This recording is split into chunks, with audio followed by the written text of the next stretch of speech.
Hi everyone, welcome back to another episode of Hey English. I'm Sara, and today we're diving into something that I think we all need more of. Friendly places. You know, those spaces where you walk in and immediately feel at home. Maybe it's that cozy cafe around the corner, a park filled with friendly faces, or even a favourite room in your house. Wherever it is, a friendly place has a way of making you feel comfortable, relaxed, and welcome. So what actually makes a place feel friendly?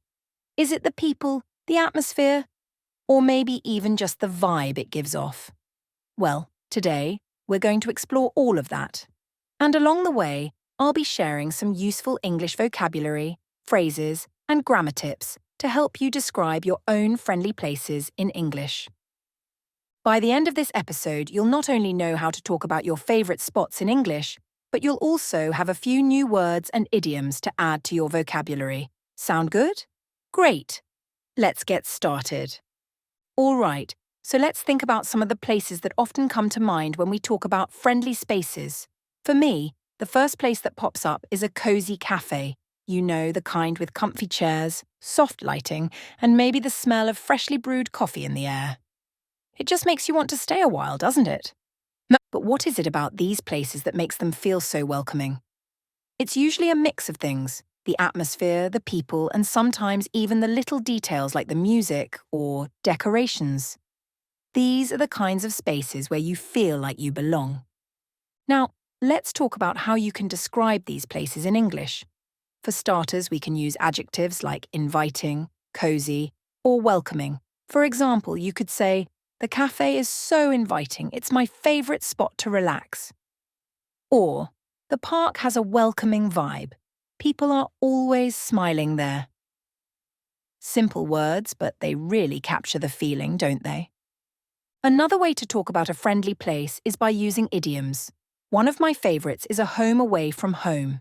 You'd use this to describe a place that feels just as comfortable as your own home. For instance, "That cafe is my home away from home. I spend so much time there." And let's not forget about the importance of people. Sometimes it's not the place itself, but the people in it that make it feel friendly. You could say, "The staff at that cafe are so hospitable, they always remember my name." Or, "The park is filled with friendly faces, it's such a community hub." So, as we talk about these places, think about how you'd describe your own favourite spots. Maybe it's not a cafe or a park, but somewhere else entirely. How would you describe it? What makes it feel friendly to you? You know, it's interesting how much these friendly places affect us, right? I mean, think about it. When you find a space where you feel comfortable, where you can just be yourself, it makes such a huge difference. It's not just about having a nice spot to relax. It's about what that space does for your mood, your energy, and even your relationships. Let's look at why these places are so important. When you feel welcome in a space, whether it's a cafe, a park, or even someone's home, it makes you want to come back. It's like this invisible pull that draws you in again and again. In English, we can express this using conditionals. For example, you might say, "If you feel welcome, you'll want to return." See how that works? It's all about cause and effect, but it goes deeper than just wanting to revisit. Friendly places often become the backdrop for meaningful connections.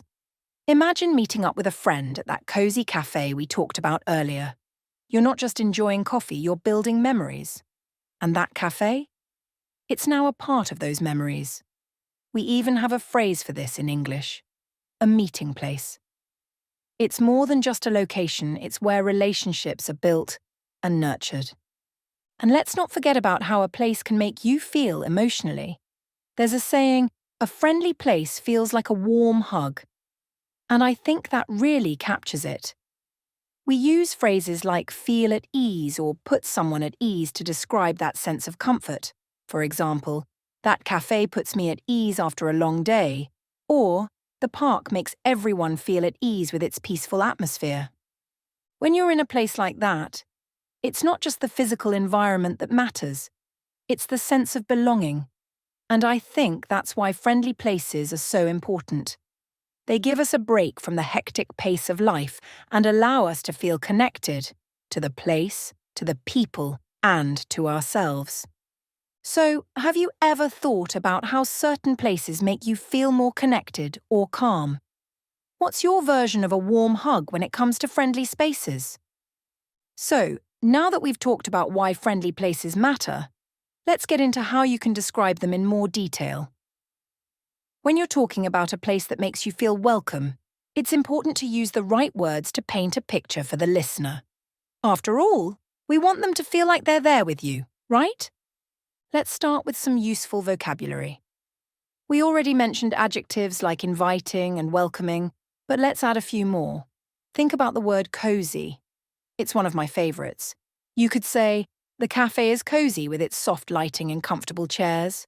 Or maybe charming, as in, the small village was so charming with its narrow streets and friendly locales. These words instantly create a warm, positive image. Another important part of describing a friendly place is using prepositions to explain where things are.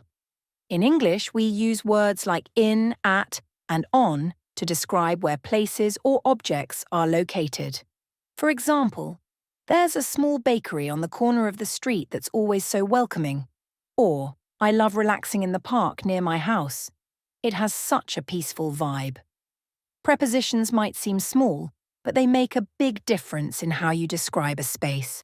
And of course, there's the atmosphere or vibe of a place.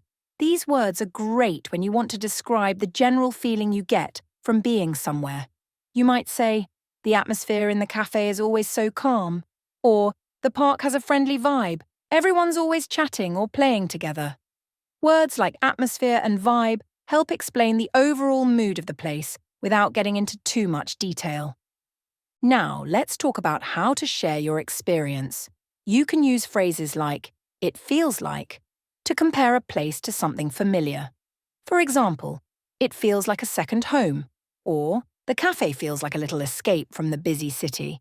This helps people understand not just what the place looks like, but how it makes you feel.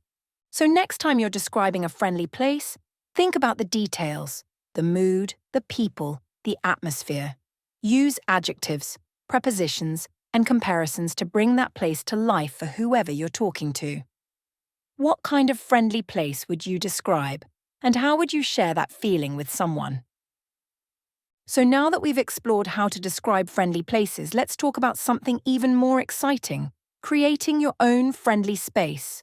Whether it's your home, your workspace, or even a small corner of your room, making a place feel warm and welcoming isn't as hard as you might think.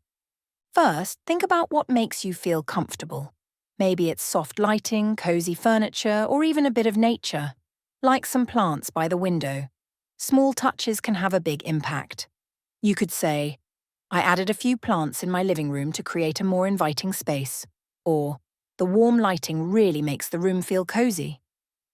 But it's not just about the physical space. A truly friendly place is about the people and the atmosphere you create.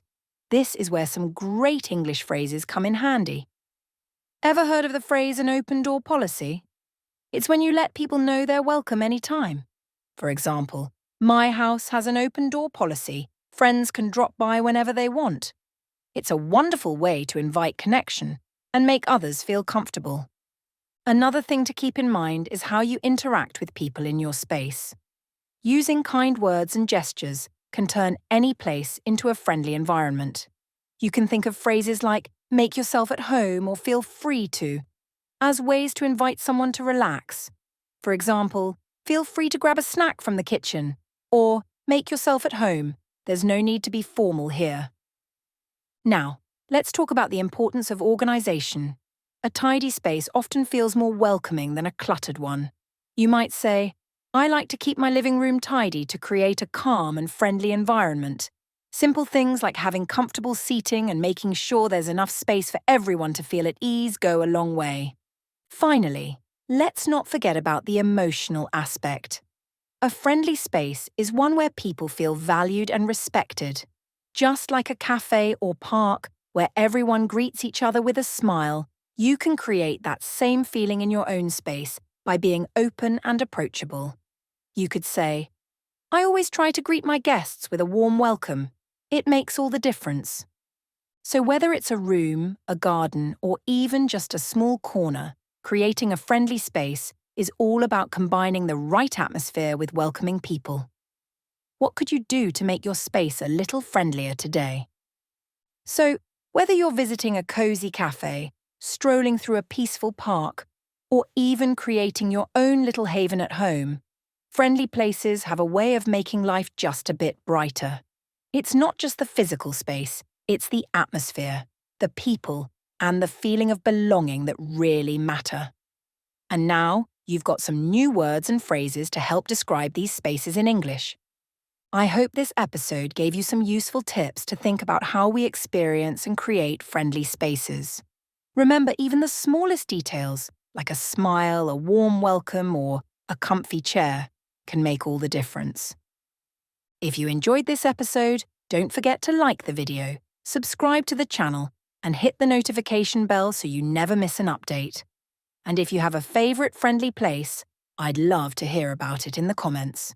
Feel free to use some of the vocabulary we talked about today. Thanks for joining me, and I'll see you next time on Hey English.